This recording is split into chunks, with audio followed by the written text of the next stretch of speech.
মাত্র এক মাসের মধ্যেই বন্ধ হয়ে যাচ্ছে স্টার জলসার নতুন ধারাবাহিক। কপাল পুড়ল উড়ান আসার কারণে অঙ্গনা আর রোহানদের। আপনাদের সবাইকে স্বাগত সিনে গসিপে। বন্ধুরা, আমরা সকলেই দেখেছি কম টিআরপির কারণে 2-3 মাসের মধ্যেই বন্ধ হয়েছে নতুন মেগা। তবে এবার তো অবিশ্বাস্য ঘটনা ঘটলো, মাত্র এক মাসের মধ্যেই বন্ধ হয়ে যাচ্ছে স্টার জলসার সদ্য শুরু হওয়া ধারাবাহিক ভক্তি সাগর। বন্ধুরা, এই ধারাবাহিকটি 23শে এপ্রিল থেকে সম্প্রচার শুরু হয়েছিল স্টার জলসার পর্দায়। মাত্র 33টি এপিসোড সম্প্রচারের পরে নির্মাতারা ধারাবাহিক বন্ধ করে দেওয়ার সিদ্ধান্ত নিয়েছে। ঋজু বিশ্বাস এই ধারাবাহিকের অভিনেতা, তার সঙ্গে যোগাযোগ করা হয় সংবাদ মাধ্যমের তরফ থেকে। তিনি জানিয়েছেন, হ্যাঁ, খবরটা সত্যি। আমাদের গত শুক্রবার প্রযোজনা সংস্থার তরফ থেকে এই সিদ্ধান্তের কথা জানানো হয়। শুনলাম গদাধরের বড় বেলা আর দেখানো হবে না, এই মাসেই শেষ হয়ে যাচ্ছে ধারাবাহিক।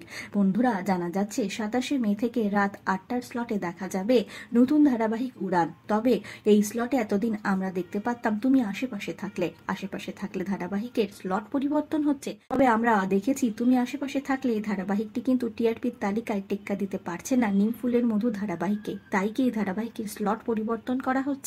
বন্ধুরা, উড়ান ধারাবাহিকটি এবার জায়গা নিচ্ছে তুমি আশেপাশে থাকলে ধারাবাহিকটির 8টা স্লটে আপনারা দেখতে পারবেন উড়ান ধারাবাহিক। তবে কখন দেখা যাবে তুমি আশেপাশে থাকলে জানা গিয়েছে 27শে মে থেকে বিকেল 5:30টার সময় অর্থাৎ ভক্তি সাগরের স্লটেই সম্প্রচারিত হবে অভিনেতা রোহান আর অভিনেত্রী অঙ্গনার এই ধারাবাহিক।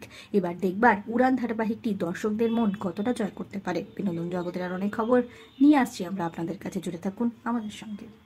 আমরা হলাম সিনে গসিপ, জুড়ে থাকুন আমাদের সঙ্গে, সাবস্ক্রাইব করুন আমাদের এই ইউটিউব চ্যানেলটি।